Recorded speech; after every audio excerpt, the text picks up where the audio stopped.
Hi, today I'm reviewing the movie Le Trou, I think it's pronounced. It's French for the hole. And the movie opens up with a guy working on a car who turns to the camera and talks to it and says, "This is based on a story that actually happened to me."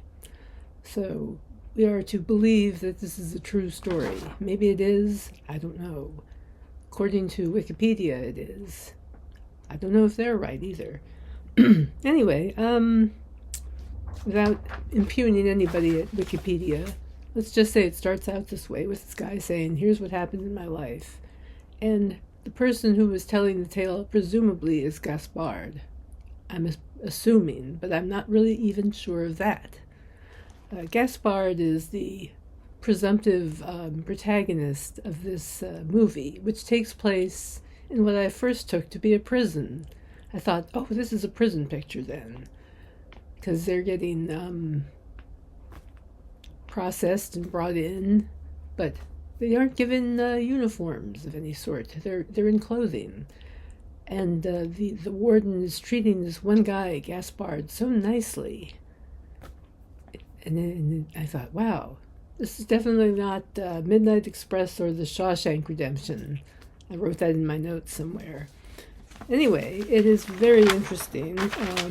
This is actually a holding cell. It's a jail rather than a prison. But these people are just sitting there waiting for sentencing, waiting for something. I don't know what the rules are in France as far as holding people for long periods of time, but wow.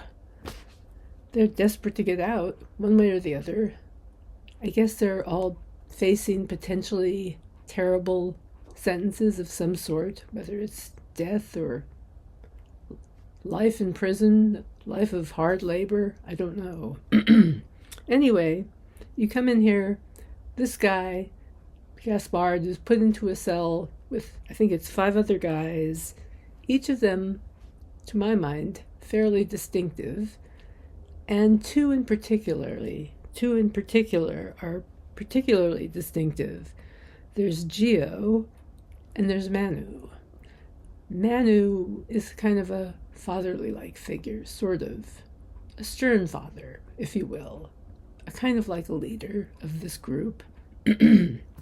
And Gio is this teenage boy in a tall man's body, in an older man's body.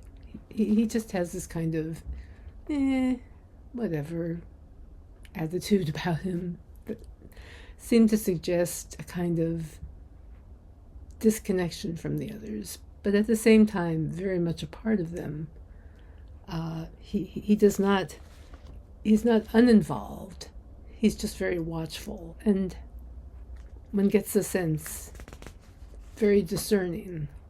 In any case, they all work together, and the most extraordinary thing about this movie really are the scenes where they try to break out, and the physical pounding that they create, the sense of what's going on there, the pounding, is just so visceral. I mean, you can feel it. As they take any sort of implement they have and they just pound away at this concrete floor. And I'm thinking to myself, are you kidding me? But they keep pounding away at it.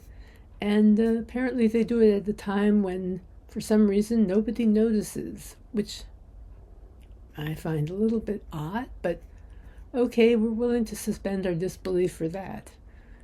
They've pounded their way all the way through all these layers and finally reach someplace. Okay, let's say they reach the street.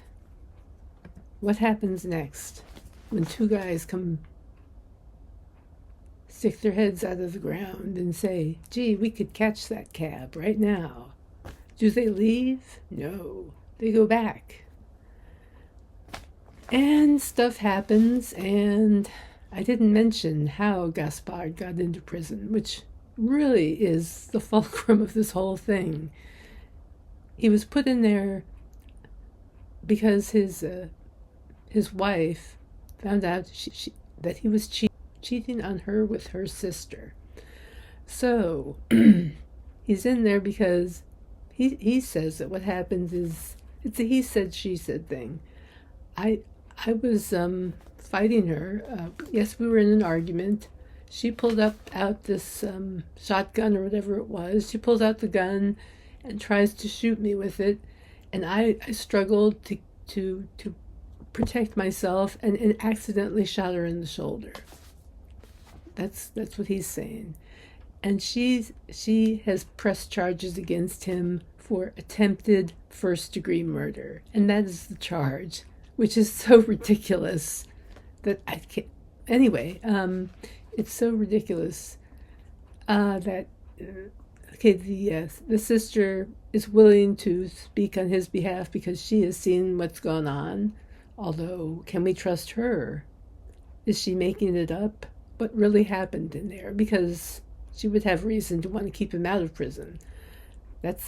All this is psychological backdrop. And, Gaspard at some point says, I feel more comfortable here than I did out there. As if he's like really becoming part of the group. But there's always this whisper of doubt. And I think it's Gio who always has the whisper of doubt. Anyway, having said all that, I don't want to spoil entirely this movie for you, but it is a film noir.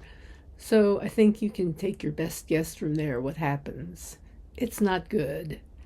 And it is one of the bleakest endings I've ever seen, especially after seeing these guys pound their way through concrete wall after concrete wall after concrete wall.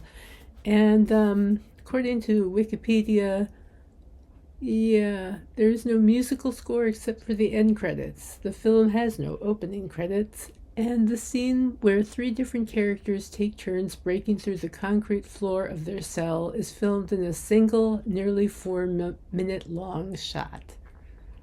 There you go. That's a unique, interesting thing there. Not quite rope, but close enough. It certainly it reminded me of Rafifi, except instead of breaking in, seeing everything silently as you're breaking into a place, you're watching this pounding, muscular, escape from a jail.